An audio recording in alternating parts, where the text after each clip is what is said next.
تو اس لیے اس کلمے کو چلتے پھرتے اٹھتے بیٹھتے یعنی حفظ جان بنا دیں، ورد بنا لیں، فطرت ثانیہ بن جائے کہ زبان سے ہر وقت یہ کلمہ نکلتا ہے۔ حضرت قاضی احسان شجابادی رحمۃ اللہ علیہ بہت بڑے عالم خطیب تھے، حضرت شاہ جی رحمۃ اللہ علیہ کے بہت بڑے ساتھیوں میں تھے۔ انہوں نے فرمایا کہ جب میں چھوٹا تھا، یعنی 3-4 سال کا تھا،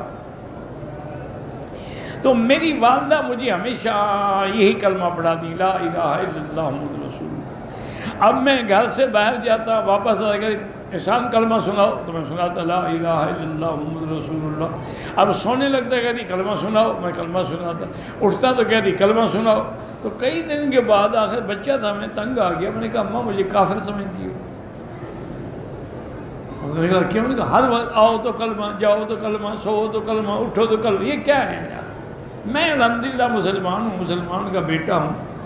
انہوں نے فرمایا بیٹا ناراض نہ ہو، میں اس لیے یہ کلمہ تمہیں بار بار پڑھاتی ہوں تاکہ تیری زبان پہ یہ کلمہ چڑھ جائے کہ موت کی سختی بھی آئے تو تیری زبان سے بے ساختہ نکل جائے لا الہ الا اللہ محمد الرسول اللہ۔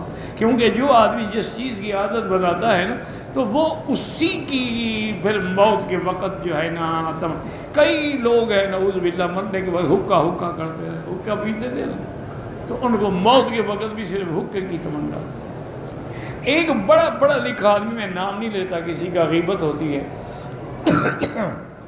وہ مجھے سنانے لگا کہ جی میرے والد صاحب کی طبیعت تو بالکل ٹھیک تھی، جس دن ان کی موت آئی ہے تو صبح اٹھے ہیں تو بالکل ٹھیک تھے، اور انہوں نے مجھے کہا کہ میری جو کٹ ہے نا شیو وغیرہ کرنے کے لیے وہ لے آؤ، تو خود ہی اپنی شیو بنائی، خود ہی اپنی داڑھی پہ اس طرح پھیرا، اور بالکل ٹھیک ٹھاک تھے، غسل اس کے بعد موت۔ یعنی یہ اچھائی بیان کر رہا ہے کہ موت سے پہلے انہیں داڑھی ملی، انا للہ و انا الیہ راجعون، ولا نقول الا لا حول ولا قوت الا باللہ العلی العظیم۔ تو اس لیے اللہ سے دعا کریں کہ اللہم اجعل آخر کلامنا لا الہ الا اللہ محمد رسول اللہ۔ یا اللہ ہمارا آخری کلمہ جو زبان سے نکلے نا وہی تیری توحید کا کلمہ، لا الہ الا اللہ محمد رسول اللہ۔ اسی لیے آپ دیکھ لیں تمام اولیاء اللہ کی کتابیں اٹھا کے پڑھ لیں، سب نے اسی کلمے پہ زور دیا، اور یہ بھی لکھا ہے کہ ہمیں جو بھی ملا ہے نا اسی سے ملا۔ اسی لیے جتنے بزرگ گزرے ہیں، جس جماعت سے گزرے، سب اسی پہ زور دیتے تھے کہ لا الہ الا اللہ محمد رسول اللہ۔ اور حضور پاک نے بھی فرمایا کہ افضل الذکر لا الہ الا اللہ محمد رسول اللہ، سب سے افضل ذکر کیا ہے؟ یہ ذکر ہے۔ اور یہ بھی فرمایا کہ جنت کے دروازوں کی کنجی کیا ہے؟ لا الہ الا اللہ محمد رسول اللہ۔